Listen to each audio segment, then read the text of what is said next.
Halo semua, balik lagi di channel ini. Terima kasih telah klik video ini dan selamat menonton. Kalau kalian suka sinetron era 2010-an, kalian pasti tidak asing dengan sinetron yang akan gue sebutin ini. Selain jalan cerita yang menarik, sinetron ini juga ada yang diambil dari kisah nyata. Tanpa berpanjang kali lebar, kita langsung OTW aja nih ke pembahasannya. Let's go.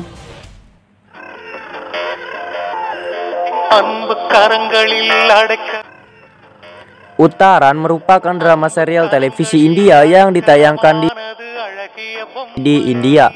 Nah, September 2015 lalu, salah satu stasiun televisi Indonesia, Antv, mulai menayangkan serial ini dan sukses ditonton banyak orang. Serial ini menjadi serial terlama sepanjang sejarah televisi. Drama serial Utaran ini sudah mulai ditayangkan di India sejak 1 Desember 2008 dan baru saja berakhir pada 16 Januari 2016. Selama 6 tahun tayang itu, Utaran telah menghasilkan 2 season dengan total 1549 episode. Sejak masuk ke Indonesia, drama serial Utaran ini sangat menarik minat penonton Indonesia. Awalnya, Utaran hanya ditayangkan selama 1,5 jam mulai pukul 14.00 hingga 15.00. Tetapi karena para penonton Indonesia sangat tertarik dengan drama serial ini, permintaan pun mulai banjir berdatangan. Dan akhirnya durasi tayang Utaran bertambah menjadi 3 jam setiap harinya. Derasnya permintaan dan minat para penonton Indonesia terhadap Utaran menjadikan drama serial ini menempati daftar 10 besar acara televisi dengan rating tertinggi di Indonesia. Bahkan Utaran menempati peringkat kedua program televisi dengan rating tertinggi, 1 peringkat di bawah serial televisi Indonesia Anak Jalanan. Program unggulan Antv ini memiliki cerita yang tidak berbeda-beda jauh dengan cerita-cerita drama serial yang sudah ada, yaitu kisah tentang kesenjangan yang terjadi antara orang kaya dan orang miskin, yang dibumbui dengan penderitaan dan hinaan yang dilayangkan ke si miskin. Namun, akting dari para pemain baik protagonis dan antagonisnya terlihat sangat natural, seperti layaknya di kehidupan biasa.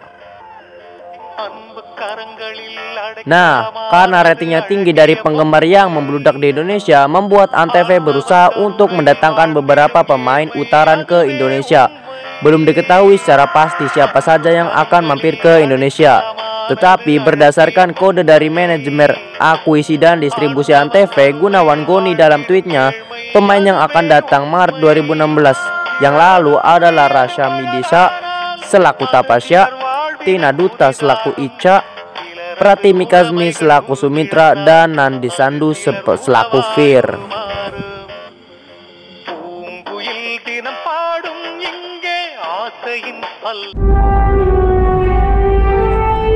Saat ini tak hanya Mahabharata dan Mahadewa yang tayang di Indonesia, karena ada satu serial lagi yang juga berasal dari India, The Adventure of Hatim, yaitu serialnya. Hatim sendiri adalah sosok nyata, memiliki nama lengkap Hatim Tai. Ia adalah seorang pangeran dari Yaman sebelum masa Islam. Hatim diketahui sebagai salah satu tokoh Kristen Arab, dan ia adalah ayah dari Abi bin Hatim dan Safana binti Hatim yang merupakan sahabat Nabi Muhammad SAW. Kisah kekuatannya sudah menjadi legenda di semenanjung Arab dan sekitarnya. Kemudian dijadikan serial oleh sutradara India dan mendulang sukses besar. Dalam serial baru ini, Hatim Tai diperankan oleh Razbar Singh. Selain itu juga ada nama Pooja Banerjee dan diliretan pemain utama wanita. Setelah mendulang sukses di India, kini giliran penonton Indonesia yang menikmati serial ini.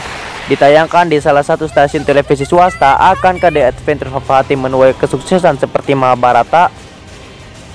Ya, nyatanya sukses.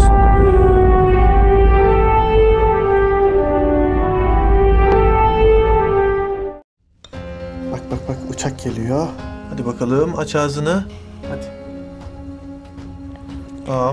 Serial drama ini mengisahkan perjalanan seorang anak perempuan cantik dan baik hati bernama Elif yang harus terpisah dari ibunya yang sedang sakit karena diburu oleh ayah tirinya yang kejam, Faisal, yang ingin menjual Elif untuk membayar hutang karena berjudi. Maka Melek selaku ibu kandungnya harus bertindak cepat. Sahabatnya Aisyah membantu di keluarga kaya raya tempat ia dulu bekerja. sebuah rahasia besar bahwa Elif sebenarnya adalah anak kandung hasil hubungan cinta Melek dengan Kenan, putra mahkota keluarga kaya tersebut. Kenan tidak tahu bahwa Elif adalah anaknya bersama perempuan yang pernah ia cintai dan harus terpisah karena nasib mereka yang berbeda. Kisah cinta mereka harus kandas karena tidak direstui. Saat ini Kenan sendiri sudah menikah dengan memiliki istri, Arzu, dan anak perempuan, Tukce, yang sangat manja dan bersifat buruk. Aisyah berusaha untuk mendapatkan izin dari Kenan agar menerima Elif untuk diasuh di rumah tersebut tanpa harus membuka rahasia tersebut. Elif terpaksa harus hidup di rumah perkebunan terpisah jauh dari Melek. Elif Season 2 menceritakan Arzu melakukan segala cara agar Kenan tidak mencari tahu kebenaran tentang Elif. Bersama ayahnya, Arzu bekerja sama untuk menyembunyikan rahasia besar dari Kenan. Hal ini menyebabkan masalah besar untuk keluarga Emiroglu dan Melek. Sekarang ada ancaman yang jauh lebih besar untuk Melek dan Elif dari Arzu. Kejahatan yang dilakukan oleh Netzdet dan Arzu membuat Melek dan Kenan kembali bersama. Namun Melek tidak bisa memungkiri kenyataan bahwa Kenan dan Elif selama ini terpisah, sehingga dia memutuskan untuk menjaga ayah dan putrinya agar tidak terpisah lagi. Sementara Selim dan Zainab semakin mencintai satu sama lain. Mereka menghadapi segala macam rintangan, tidak kehilangan harapan dan tidak menyerah satu sama lain. Tapi kebahagiaan mereka seolah akan berakhir ketika Arzu menembakkan pistol ke arah mereka. Zainab terluka. Dunia mereka yang dibangun atas cinta berada pada garis tipis antara hidup dan mati. Terima kasih pada hamba. Mulai sekarang, kamu jangan malu lagi untuk mengungkapkan isi hatimu, Bandam.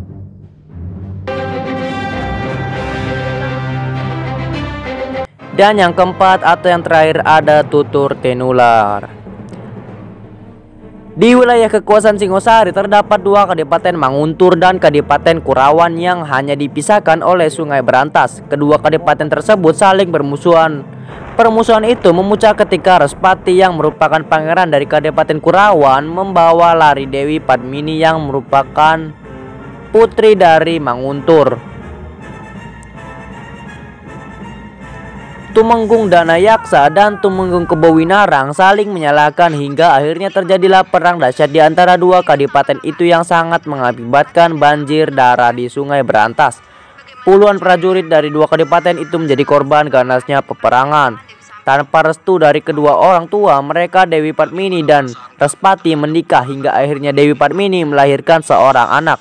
Tetapi di saat itu ayahnya Tumenggung Kebowinarang yang baru saja mendapatkan berita tentang keberadaan putrinya segera memerintahkan adik iparnya di Pangkara untuk segera membawa Dewi Padmini dan bayinya kembali ke kadipaten.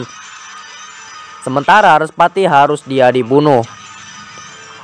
Di Pangkara menjalankan perintah kakak iparnya untuk membawa Dewi Padmini dan membunuh Respati. Tetapi diam-diam di Pangkara memiliki niat jahat untuk membunuh bayi Dewi Padmini, karena dia menganggap bayi Dewi Padmini hanya sebagai penghalang ambisinya untuk menjadi tumenggung di Kadipaten Manguntur.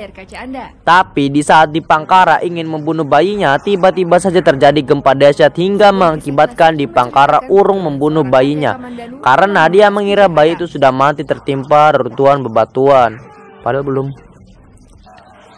Karena tragedi itu membuat Dewi Padmini kehilangan kesadaran hingga menyebabkan menjadi gila. Dia selalu saja berteriak-teriak tentang putrinya. Sementara Respati dibuang ke jurang oleh Dipangkara hingga tidak satu pun yang tahu di mana keberadaan Respati. Tumenggung Kebowinarang sengaja dibuat lemah dan sakit tak berdaya hingga membuat Dipangkara lebih leluasa untuk berkuasa di Kadipaten Manguntur.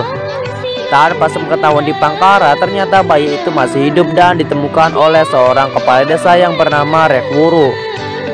Dan bayi itu pun dinamakan Nari Rati. Nari Rati tumbuh menjadi gadis yang baik dan cantik. Ya, cantik banget.